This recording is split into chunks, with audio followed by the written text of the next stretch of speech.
नमस्कार दोस्तों, स्वागत है आप सबका मेरे चैनल कथा डिलाइट पर। कार्तिक मास महात्म्य अध्याय 1।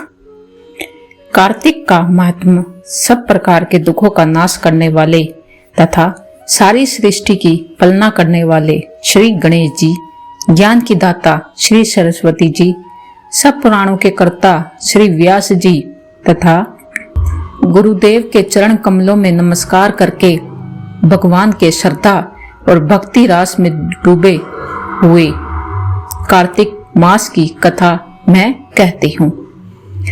निमिषराय में वास करने वाले सेनकादि 88,000 ऋषि श्री सूत जी कहते हैं कि ब्राह्मण, आप हमारी इस घोर कलयुग से रक्षा करने के लिए कोई सरल उपाय बताइए। उनका यह प्रश्न सुनकर सूत जी कहने लगे, हे ऋषियों, भगवान के चरणों में तुम्हारी अटल भक्ति देखकर मैं तुमसे कार्तिक मास के महात्म्य की कथा कहता हूँ, जिसके सुनने मात्र से मनुष्य के सब पाप नाश होकर वैकुंठ वास हो जाता है। आप सावधान होकर सुनिए। एक समय नारद जी ब्रह्मलोक में जाकर सारे जगत के कर्ता श्री ब्रह्मा जी से विनती भाव से पूछने लगे, हे पितामह, कृपया करके कोई ऐसी सुंदर कथा कहिए जो सब पापों का नाश करने वाली हो। तब ब्रह्मा जी कहने लगे कि हे पुत्र, भगवान के चरणों में तुम्हारी ऐसी प्रीति देखकर मैं तुमसे कार्तिक मास का महात्म्य कहता हूँ, जिसके सुनने मात्र से मनुष्य के सब पाप नाश हो जाते हैं और वह वैकुंठ का अधिकारी हो जाता है। कार्तिक मास भगवान को अति प्रिय है। इसमें किया हुआ व्रत, दान, नियम, कीर्तन अनंत फल देने वाला होता है। अंततः सारे संसार की भलाई के लिए तुमने अति सुंदर प्रश्न किया है।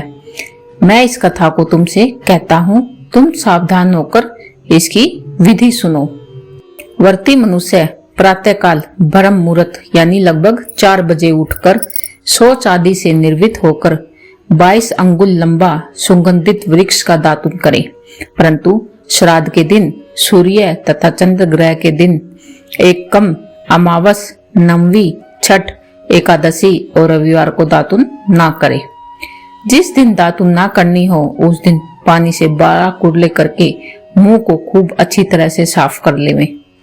जब 2 घड़ी रात्रि रह जाए तो काले तिल, चंदन, चावल, फूल तथा कुशा लेकर तालाब या कुंड, नदी या संगम या किसी तीर्थ स्थान में जाकर भगवान से प्रार्थना करे कि भगवान, आपकी और श्री लक्ष्मी जी की प्रसन्नता के साथ के लिए मैं कार्तिक मास में स्नान करूंगा। इस प्रकार प्रतिज्ञा करके श्री गंगा जी, शिव, सूर्य और विष्णु जी का ध्यान करके नभिवर्त जल में प्रवेश करके अच्छी तरह स्नान करें। फिर जल से बाहर आकर देवता, ऋषि और पितरों का तर्पण करें। स्नान के पश्चात पौंड्रोपचार विधि से भगवान का पूजन करें। भगवान को अर्घ देवें।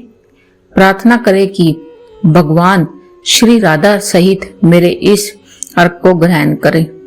और इस प्रकार प्रार्थना करके 16 चीजें जैसे कि आवाहन, पाद, अर्घ, आचमन, स्नान, वस्त्र, चंदन, अक्षत, पुष्प, धूप, दीप, नैवेद्य, तांबुल, पूंगी फूल, दक्षिणा, नमस्कार, भगवान की मूर्ति अर्पण करके तुलसी मंजरी से भगवान का पूजन करना चाहिए।